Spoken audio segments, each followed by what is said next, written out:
Assalamualaikum warahmatullahi wabarakatuh. Saudara-saudaraku sebangsa dan setanah air yang kami banggakan, mari kita sedikit menengok sejarah agar tidak tertipu oleh para Khabib Dobolowi yang mengaku-ngaku sebagai keturunan baginda Nabi Muhammad Sallallahu Alaihi Wasallam. Para keturunan baginda Nabi Muhammad Sallallahu Alaihi Wasallam banyak yang menjadi ulama, banyak yang menjadi raja. Itu bisa kita lihat dari dinasti Turki Utsmani, dari raja-raja di Maroko, di Yordania, dan di Indonesia para wali songo mendirikan kerajaan Demak. Ada lagi Kesultanan Cirebon, Banten, dan Trah Mataram juga tidak lepas daripada Nutfah, wali songo.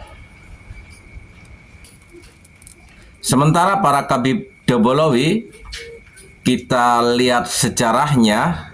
Kalau kita persempit di Indonesia, mereka adalah antek-antek penjajah.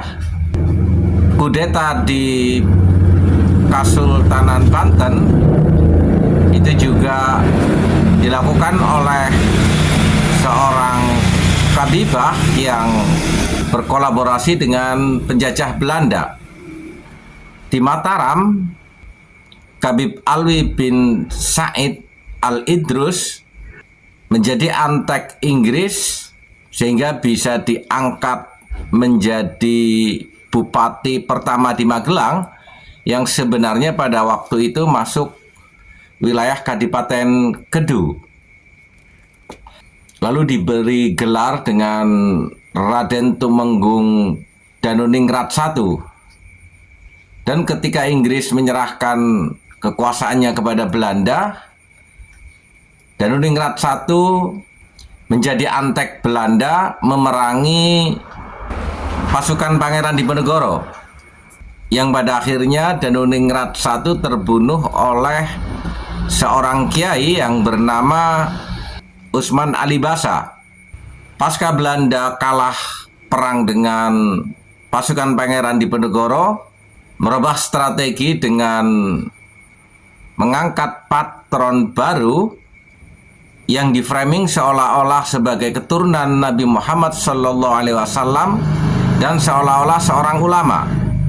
Utsman bin Yahya diangkat menjadi antek Belanda, diberi jabatan seolah-olah mufti Batavia, mengkoordinir para kapiten-kapiten Arab di seluruh Nusantara.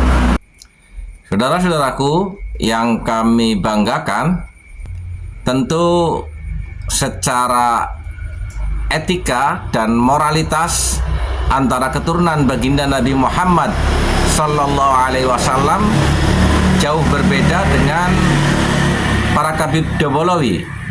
Sebagai manusia, para keturunan baginda Nabi Muhammad Sallallahu Alaihi Wasallam tidaklah maksum, tentu memiliki kesalahan ataupun kekurangan.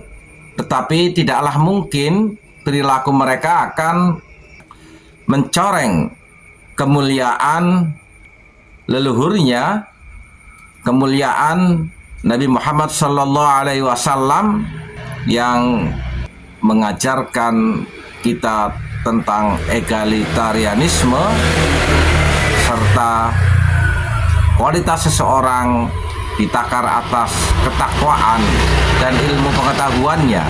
Kalau toh ada catatan nasab yang dipeganginya secara turun-temurun mencatat Dzurriyyatur Rasul Sallallahu Alaihi Wasallam, tidaklah lepas itu bagian daripada pelaksanaan ajaran agama untuk menjalin silaturahmi. Karena ada juga konsekuensi hukum bagi keturunan baginda Nabi Muhammad Sallallahu Alaihi Wasallam yang salah satunya tidak boleh menerima zakat.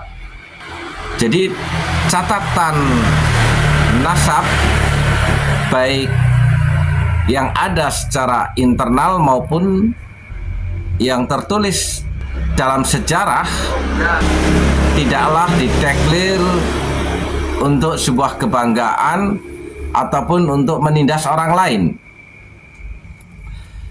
Hal ini sangat jauh berbeda kalau kita lihat dengan kelakuan para Khabib Dobolowi. Klaim mereka yang palsu itu dijadikannya untuk menciptakan rasisme, sehingga menciptakan para mukibin-mukibin pekok yang taklid buta, memframing seolah-olah para Khabib itulah pemegang kebenaran,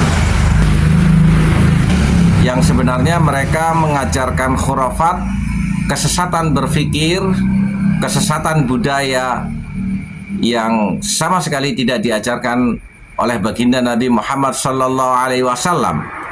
Bagaimana masyarakat dibodohi dengan framing seolah-olah leluhur Ba'alwi adalah sosok orang yang melebihi daripada yang lainnya. Bahkan dikisahkan Faqih Muqaddam memiliki karomah sampai Mi'raj 70 kali. Ini tentu sebuah kisah bohong yang tidak bisa diterima oleh nalar sehat, karena tidak ada keutamaan, tidak ada kemuliaan yang diberikan Allah Subhanahu wa Ta'ala melebihi apa yang diberikan kepada Nabi Muhammad SAW. Sejarah hitam para Khabib Dobolowi bisa kita lihat. Kegaduhan yang ada di Nusantara tidaklah lepas dari keterlibatan orang-orang dari klan Ba'alwi yang bergelar Khabib. Gembong PKI, DN Aidit adalah Ba'alwi. Khabib Muso Al-Munawar juga klan Ba'alwi. Fakhrul Barokbah, Sofyan Barokbah juga klan Ba'alwi. Gembong FPI Rizik Syihab yang oleh Gus Dur diistilahkan teroris lokal juga sekumpulan orang-orang dari klan Ba'alwi. Bahkan orang yang berpose seolah-olah sebagai ulama, seolah-olah sebagai sufi, melakukan kejahatan pembelokan sejarah Nusantara. Lutfi bin Yahya, yang tentunya kelakuan para Khabib Dobolowi kalau masih dipahami sebagai keturunan baginda Nabi Muhammad SAW, sejarahnya mencoreng citra kemuliaan baginda Nabi Muhammad SAW. Dan kita patut bersyukur hidup pada zaman di mana saat sekarang semua kebohongan, semua kedustaan dan kejahatan para klan Ba'alwi terbongkar secara terang benderang, dipelopori oleh tesis Ki Haji Imaduddin Usman dan data-data kajian keilmuan seperti tes DNA, kajian filologi, kajian kesejarahan, dan kajian terhadap ajaran-ajaran para Khabib Dobolowi terungkap. Tinggal bagaimana penempatan posisi kita setelah tercerahkan dengan adanya kebenaran ini. Apakah akan menutup mata, membiarkan kejahatan-kejahatan yang dilakukan oleh para Khabib, atau kita akan mewarisi mentalitas sebagai seorang ksatria, berani melawan arogansi dan supremasi para Khabib Dobolowi?